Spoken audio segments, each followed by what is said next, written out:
and they used an American engine in it. From the right, let's take a look at the Cat 9 and the B-51.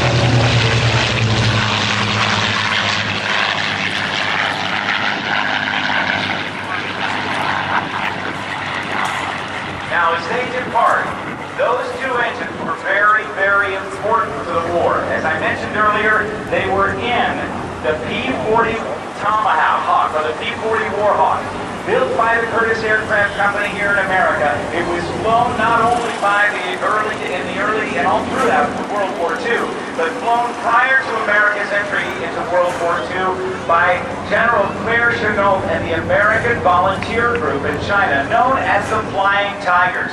But the British also used the aircraft as a frontline fighter along with their Spitfires and Hurricanes. Those Spitfires and Hurricanes had the Rolls-Royce Merlin engine, and that's the same engine that's in the aircraft flying low and closest to us, the Mustang.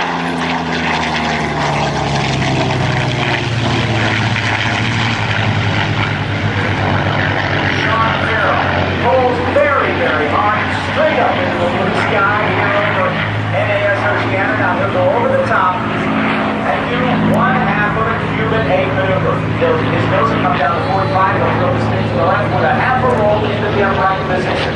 That's the half Cuban, 5/8 of a loop and a half a roll. Now, Sean's going to depart out to the left. Look to the right. We're going to see a beautiful Barnstormer's loop coming through at over 200 miles per hour.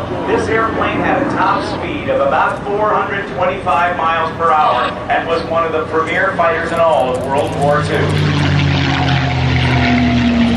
There's about 4 feet into the funnel. Gets it vertical. And there's a float where everything gets real light. Back down the backside.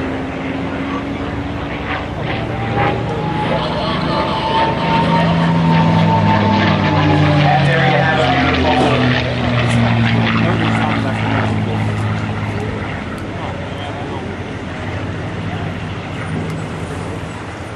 All right, Sean's on from the left. Watch for multiple rolls. His call sign is pinball. He's going to roll it over once and twice. Get that nose up, throw the stick as hard as you can to the left. That's about maximum roll rate for it. Now, Snort's coming in from the left. He's going to do a slow version of that same roll, but this one takes a ton of rudder coordination. Stick to the left, right rudder. Stick stays to the left, move the rudder. Now left rudder. Keep it on the proper line, and then hold the stick back to the center. The rudder pedals are at his feet. The stick comes out from the floor between his knees. He pulls back on the stick to make the houses get smaller, pushes forward on the stick to make the houses get bigger.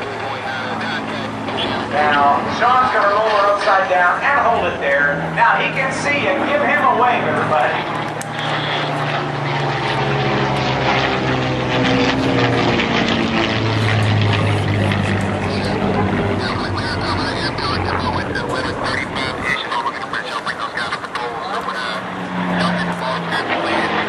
Now we're going to see a 4-point hesitation roll here, stopping at every 90 degrees. Now, I think I need to stand corrected. Now, here with me on stage is the pilot of the Air Force's F-22 Raptor. And you corrected me. What do you do with the stick? They always get smaller when you push and larger when you pull. You always assume you're inverted. Okay. Or you just keep pulling and it all works out. So, have you passed your medical for the day? That's definite. Ladies and gentlemen, Paul Moga, who will be flying the F-22 Raptor later on today, the newest aircraft in the Air Force inventory. And we've got a very, very, very special heritage flight for this afternoon as well, so stick around, it'll be a great show. Excellent. Thanks, Max. See you in a bit. All right. I think he was kidding. Take a look to your right, get your cameras ready. Here comes the photo passage. Right down the canopy. About a 4-inch roll here. All sides pinball again. Way low, dragging that left wing only about 30 or 40 feet off the deck. Inhale, Snodgrass.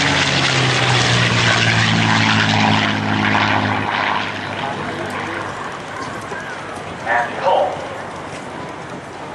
This guy has a lot of fun.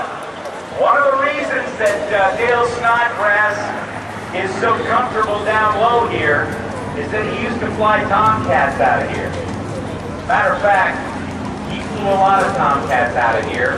Matter of fact, for a while, he was the man who was in charge, commanding all the Tomcats in the United States Navy for 12 years.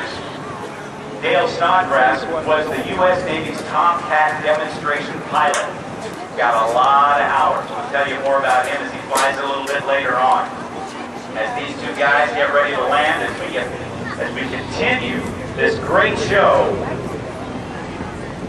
here at Naval Air Station Oceana for 2007. And as they're touching down, we want to say a great big thank you to the folks at Subway. Subway West restaurants want to show their support of our troops by being a sponsor of the NAS Oceana Show for the 5th straight year.